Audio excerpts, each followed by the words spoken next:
प्रिय विद्यार्थियों नमस्कार। मैं डॉक्टर बी आर शास्त्री, सह आचार्य संस्कृत, बाबू शोभाराम राजकीय कला महाविद्यालय अलवर, आज आपको एमए पूर्वार्ध संस्कृत विषय के प्रथम प्रश्न पत्र वैदिक साहित्य और तुलनात्मक भाषा विज्ञान के अंतर्गत निर्धारित पुस्तक ऋक्सूक्त संग्रह के पाठ्यक्रम में निर्धारित सूक्तों में से पुरुष सूक्त का अध्यापन कराऊंगा। पुरुष सूक्त ये हमारे जो कोर्स में है, सिलेबस में जो सूक्त है वो है 10वें मंडल का 90वां सूक्त। इस सूक्त के ऋषि ऋग्वेद हैं, ऋषि नारायण हैं और ऋग्वेद से उद्धृत है सूक्त 10वें मंडल से। देवता पुरुष, छंद अनुष्टुप और अंत में त्रिष्टुप। क्योंकि इसके कुछ श्लोक पहले पढ़ा चुके हैं, पर एक बार उन्हें देख लें। श्लोक नंबर पहले से ही इसमें यह सूक्त सृष्टि उत्पत्ति संबंधी सूक्त है। ऋषि ने प्रकट किया है कि संसार की रचना कैसे हुई। तो इसमें सहस्र शीर्षा पुरुषः सहस्राक्ष सहस्रपात से भूमि विश्वतो वृत्वा अतिष्ठत दशंगुलम। ये पहले पढ़ा दिया है पहले वीडियोज में, पर पुनरावृत्ति हो जाएगी और इससे आगे पढ़ाना चालू कर लेंगे। सहस्र शीर्षा पुरुष, सबसे पहले जिसमें कहा है कि वह पुरुष देवता, वह परम पिता परमात्मा कैसा है? सहस्र शीर्षा, हजारों सिरों वाला है। सहस्राक्ष, हजारों आँखों वाला है। सहस्रपात, हजारों पाँव वाला है। स भूमि विश्वतो वृत्वा अतिष्ठत, वह भूमि को पूर्ण रूप से आवृत करके, और अतिष्ठत उठ गया दशंगुलम, और भी अन्य 10 श्लोकों में।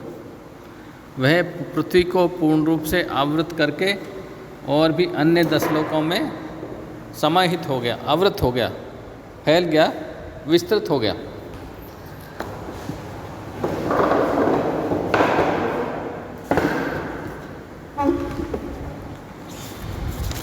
क्योंकि सृष्टि के जितने भी प्राणी हैं, उन प्राणियों में, पत्थर में, जीव में, सजीव में, निर्जीव में वही परमात्मा समाया हुआ है। कण कण में उसका अस्तित्व है। इसलिए संसार के जीवों के सिर उसी के सर हैं। इसलिए सहस्र शीर्षा, हजारों सिरों वाला है। वह विराट पुरुष हजारों सिरों, अर्थात प्राणियों के सिर उसी के सिर हैं। प्राणियों की आँखें उसी की आँखें हैं। प्राणियों के पाँव उसी के पाँव हैं ईश्वर के, क्योंकि सभी में वो निवास करता है।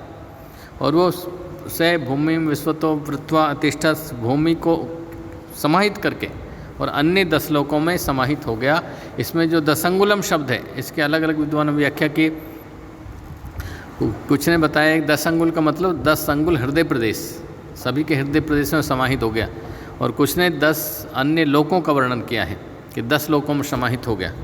तो वह संपूर्ण पृथ्वी व्याप्त होकर के अन्य लोकों में भी समा गया, समाहित हो गया। दूसरा जो श्लोक था, क्योंकि पहले पढ़ा चुके हैं इसलिए इसको संक्षिप्त रूप में पढ़ेंगे। पुरुष एव इदम सर्वम यद भूतम यच्च भव्यम उत मृत्युश्च ईशानो यद अन्नेन अतिरोहति।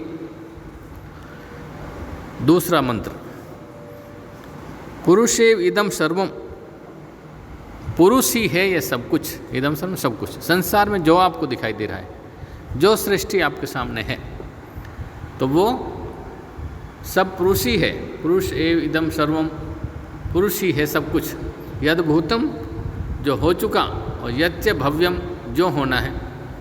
आज तक जितनी घटनाएं घटित हो गई, जो कार्य हो गए, जितनी सृष्टि हो गई, सभी में उसका अस्तित्व था। यच्च भव्यम, जो होना है उसमें भी अस्तित्व रहेगा और वर्तमान में है ही। उत अमृतस्य ईशानो, वो अमरता का स्वामी है, वो मरता नहीं, अनीश्वर है। यद अन्य न रोहति, वह अन्न से वृद्धि को प्राप्त होता है। अन्न से वृद्धि को प्राप्त होता है। सभी प्राणी अन्न खाकर, भोजन खाकर बढ़ते हैं, तो ईश्वर भी बढ़ता है, परमात्मा भी वृद्धि को प्राप्त होता है। इसमें 4 नंबर का अन्वय भी आएगा, इसलिए इन श्लोकों का अन्वय मैंने पहले करा दिया है, फिर देख लें।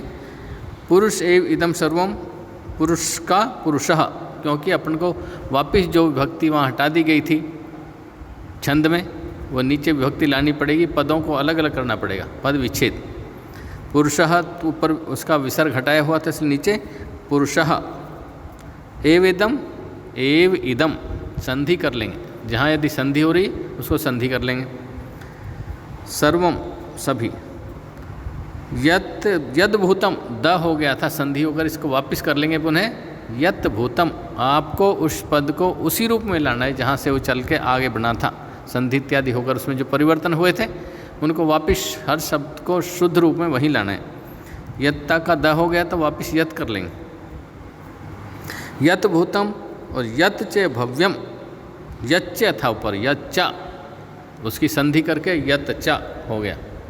उत अमृतत्व से ईशानो, वे अमरता का स्वामी है, तो ये उत अमृत तो अस्य ईशान, अमरता का है स्वामी, तो उत अलग कर लेंगे, अमृत तो अस्य ईशान अलग, यत अलग, अन्नेन अतिरोहति, वे अन्न से बड़े, यद अन्नेन, यत यत अन्नेन अतिरोहति, यद का यत अन्नेन अतिरोहति, इसकी ये अन्वय हो जाता है, तो वह अन्न से बढ़ता है। अब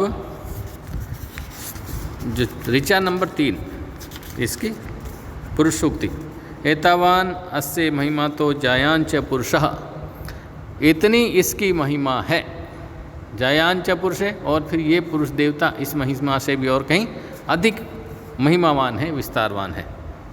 पादो अश्य विश्वाभूतानि त्रिपाद अमृतम दिवि, पादो अश्य विश्वाभूतानि, देखो ये इसकी महिमा इतनी है, इतना विस्तारित है, इतना व्यापक है कि संसार के जो प्राणी हैं, पादो अस्या विश्वाभूतानि, विश्वान सभी प्राणी इसके पादो 1/4, त्रिपाद अस्य अमृतम दिवि, और इसके 3/4 भाग कहाँ है, अमृतम दिवि, दिवलोक में अमर है, दिवलोक अमर, दिवलोक में चला समाहित है, एक भाग दिवलोक समाहित है। इसका अन्वय जब करेंगे एतावान अस्य, एतावान अस्य ऊपर संधि थी, इसको संधि को विच्छेद कर लेंगे, पदों को विच्छेद करके एतावान अस्य, महिमा, महिमा तो महिमा, महिमा तो महिमा अतः, महिमा तो हो गया संधि होकर, और द जायांश संधि था तो जायान च पुरुषः, पुरुष पुरुष, पादो अस्या पाद अस्य, पाद अस्य विश्वाभूतानि, त्रिपाद द था त्रिपाद कर लेंगे, अस्य अमृतम द्वि, ये इसका हिंदी हो जाएगा। इस पुरुष की इतनी महिमा है, विराट पुरुष तो इससे भी बड़ा है, संपूर्ण भूत इसके एक पाद में समाहित हैं, शेष इसके 3 अमृतम पाद हैं, जो अमृतम अमृत में पाद द्विलोक में स्थिर हैं, वो 3 हिस्से द्विलोक में स्थिर हैं। ये इतना ऐसा विराट है यह पुरुष। उस विराट पुरुष की 1/4 अंश महिमा या माया शक्ति या विभुता के अधीन सभी स्थावर एवं जंगम पदार्थ समाहित हैं, जबकि इस विराट पुरुष का 3/4 अंश द्विलोक में है। अविनाश अवस्था परमेश्वर का 1/4 ही कार्य ब्रह्म के रूप में स्थित है, तथा शेष तो दिव्य लोक में स्वयं मूल रूप में प्रकाशित हो रहे हैं। तीसरा इसकी जो टिप्पणियां हैं, पुरुषः, पुरुष विराट पुरुष, पुरुष शब्द, विश्वाभूतानि संपूर्ण विश्व, विश्वानि भूतानि इत्यर्थ।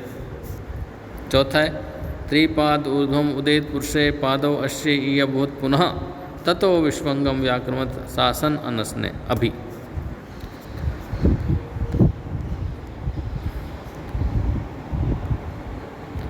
ये जो है त्रिपाद ऊर्ध्वम पादस्य पुनः त्रिपाद ऊर्ध्वम उदेत पुरुषम, त्रिपाद 3 हिस्से, त्रिपाद ऊर्ध्वम उदेत पुरुषे 3 हिस्से थे जो पुरुष के ऊपर उठ गए। पादो अस्य ये बहुत पहले श्लोक में, पहले मंत्र में भी यही दिया था कि इस संसार में, इस पृथ्वी पर तो उसका 1 हिस्सा है, 3 हिस्से द्विलोक में, ऊपर के लोकों में, यही इसमें कहा गया है। त्रिपाद 3 हिस्से, ऊर्ध्वम उदेत उसके ऊपर उठ गए, अमृता और पादो अस्य यह वत्पुन, इस उसका 1 भाग, यहाँ पर समाहित हो गया। तथो विश्वंगम व्याक्रमत उस विश्व के सभी पदार्थों में समाहित हो गया। सा असन अनसने अभी भोजन करने वाले और भोजन नहीं करने वाले सभी प्राणियों में उस ईश्वर का अस्तित्व हो गया, समाहित हो गया उसका एक अंश। इसका अन्वय जो करेंगे, त्रिपाद ऊर्ध्वम ऊपर शब्द था, उसको त्रिपाद ऊर्ध्वम अलग अलग ऊर्ध्व इसकी संधि वो करके पद विच्छेद कर लेंगे। त्रिपाद ऊर्ध्व उदेत उत एत शब्द पदों का अलग अलग करेंगे। पादो अस्य ई अभवत ये संधि है, पादः अस्य ही अभवत ऐसे हो जाएगा संधि पद विच्छेद होकर के।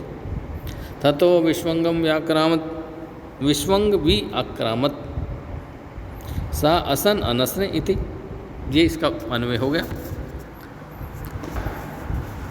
तो त्रिपाद उदित तीन हिस्से ऊपर उठ गए। पादव अस्य ये अभवत पुनः एक हिस्सा इसका संसार में इस सृष्टि पर समाहित हो गया। ततो विश्वंगम व्याक्रामत तत्व जो हिस्सा था नीचे वाला एक पाद इसका एक चौथाई विश्वंगम व्याक्रम सारे संसार में व्याप्त हो गया। स असन अनसने भोजन करने वाले और भोजन नहीं करने वाले सभी जीवों में समाहित हो गया एक हिस्सा।